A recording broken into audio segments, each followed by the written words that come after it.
I've always been fascinated by how engineers tackle seemingly impossible problems, and boy, do I have a story for you today. We're talking about the Leaning Tower of Pisa, but not just any old history lesson. Nope, we're diving into how a bunch of super smart engineers managed to stop this iconic building from face-planting into the ground. Now let's set the scene with life-size terracotta sculptures. Yeah, that's right, we're getting artsy with our engineering. So buckle up because we're about to take a wild ride through time, soil mechanics, and some seriously cool problem solving.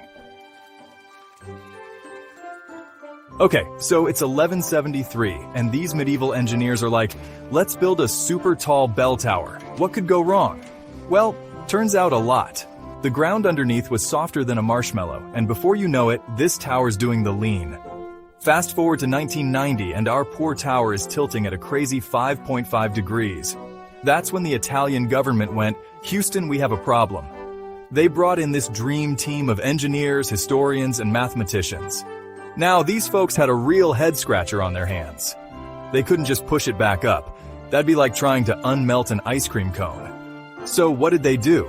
First up, emergency measures. They were like, let's slap a concrete ring around the base. That'll hold it.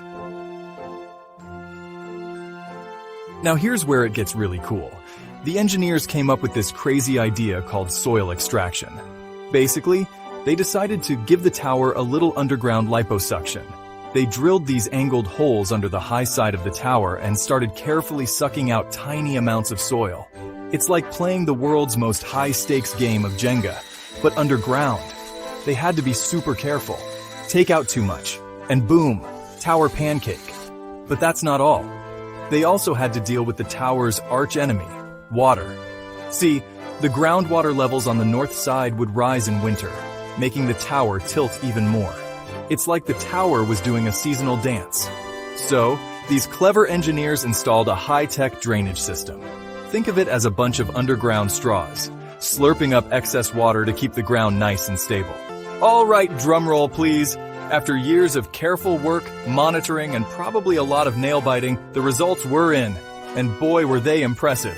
These engineering wizards managed to reduce the tower's lean by about 0.5 degrees. Now, I know what you're thinking. Half a degree? That's it? But hold on to your hats, because that small change is actually huge. It brought the tower back to the tilt it had in the early 1800s. That's like turning back time by 200 years. And the best part? They did it without ruining the tower's famous lean. It's still got that iconic tilt that makes tourists do those cheesy holding up the tower poses. The whole project is a testament to human ingenuity, patience, and some seriously cool engineering. It's like a love letter from modern science to medieval architecture.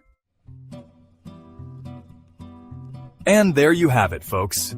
The incredible story of how modern engineering saved a medieval marvel. It's not just about preserving a building, it's about protecting a piece of human history, a symbol of both our past mistakes and our ability to fix them. The Leaning Tower of Pisa stands as a testament to human perseverance, ingenuity, and our never-ending quest to push the boundaries of what's possible. It reminds us that with enough brainpower, teamwork, and maybe a little bit of soil extraction, we can solve problems that seem impossible. So, the next time you're faced with a challenge that looks too big to handle, remember the Leaning Tower of Pisa.